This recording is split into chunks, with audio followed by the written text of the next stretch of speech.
केते सरकारी चाकरी खाली पड़ी। भारतीय जनता पार्टी तरफ स्पष्ट कर दि जाए निर्दिष्ट समय भितर आम सरकारी चाकरी गुड़िक वर्ष भर्ती करूँ 2 वर्ष भर्ती करूँ से प्रक्रिया केंद्र सरकार तरफ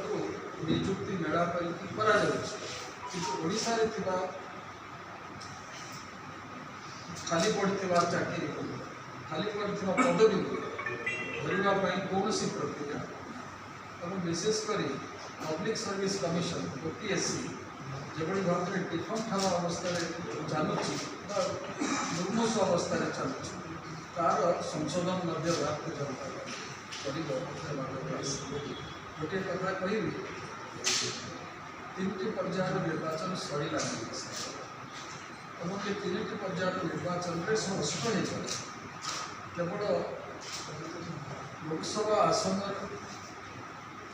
आशातीत संख्या भारतीय जनता पार्टी भारतीय जनता पार्टी ओडिशा सरकार गठन कर जो 42टी विधानसभा आसन भोट होगा अच्छी और 6टी लोकसभा आसन भोट होगा बहुत भल रिजल्ट भारतीय जनता पार्टी ये परिप्रेक्षी में खाली स्मरण कर आसंता गत काली जो पदक्षेप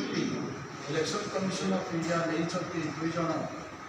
वरिष्ठ पुलिस अधिकारी विरुद्ध श्रृंखलागत कार्यानुष्ठान ये भारतवर्ष में अन्य कौन राज्य में विगत 30 वर्ष भितर ये स्पष्ट प्रमाणित हो दृढ़ भाव कार्यानुष्ठान ग्रहण करेंगे इलेक्शन कमिशन चार्जसीट प्रेरण करने निर्दिष्ट समय सीमा देती चीफ सेक्रेटरी पाखे दाखल करने कहई से अनुसार मेडिकल टेस्ट करने आईजी व्यवस्था निर्देश इलेक्शन कमिशन ये अति गुरुतर या सहित मुझे आउ गोटे कथा जोड़वा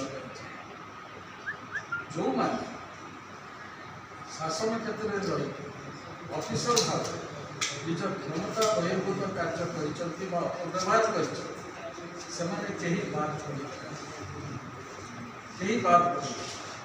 विगत 10 वर्ष भितर जो भाव में क्षमता दुरुपयोग किसी ऑफिसर